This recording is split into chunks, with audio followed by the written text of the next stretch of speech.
There's a very common posture called upper cross syndrome. I mean, you've probably seen it.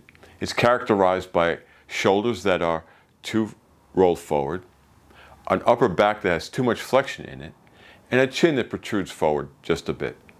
Now, the upper cross syndrome is a very common posture. That's because in our world, in our modern world, a lot of stuff is forward, right? We're at our desks, we're at our computers, we're texting, we're driving, everything is forward. So this position becomes habitual, and actually it can get locked in. Now, when you're locked into this upper cross syndrome and your upper back has too much flexion in it, you've put your spine out of a neutral spine position. And a neutral spine is a spine that buffers force the best. That's the position you want your spine to be in when you have a load on it or you're placing force on it, like in a golf swing. A neutral spine has some extension in the lumbar spine, that's the lower back. It has some flexion in the T-spine, which is your upper back. And it has some extension in your cervical spine, which is your neck, and your head is balanced nicely over your shoulders. When your spine is in that position, it can handle force. When you have too much flexion or too much extension in any area of your spine, that places your spine at a heightened risk for injury. You also need to be able to move in and out of flexion and extension relatively easily. Your spine needs to move.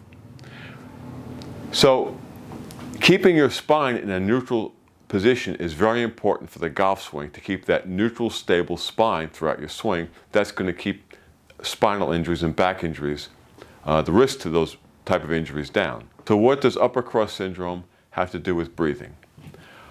Well, think about this.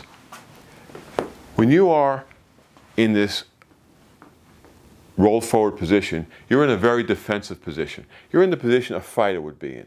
The shoulders are rolled forward, the front line is covered, your chin is down and tucked in and forward a bit. Clearly there's a threat. If someone is like this, there's a threat. Now, that's sending a signal to the brain through the muscles that there's some kind of a threat. Your brain doesn't know what's going on. It's just sensing a signal that the muscles are shut down, so there must be some type of a threat. It's a neurological loop. Now let's add breathing. When you breathe high up into your chest, that's a very nervous type of breath. In fact, when people are frightened or shocked, they breathe high up in their chest. The breath is high. When someone is very nervous, it's really very rare for them to be breathing with a deep diaphragmatic, relaxing breath. But that relaxing breath, that deep diaphragmatic breath, is the breath that's going to disrupt the negative feedback loop that's occurring from shallow breathing and a posture that's locked down into a very defensive posture.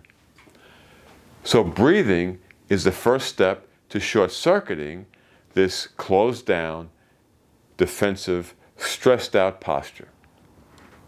Now, once you add actual stress, like we might have at work, that's creating more reinforcement into this negative feedback loop. So breathing is important to disrupt the negative feedback loop that's going from your muscles to your brain that's saying there's a threat.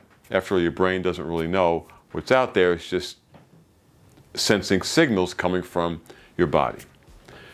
So that's another reason why breathing is so important to improving posture.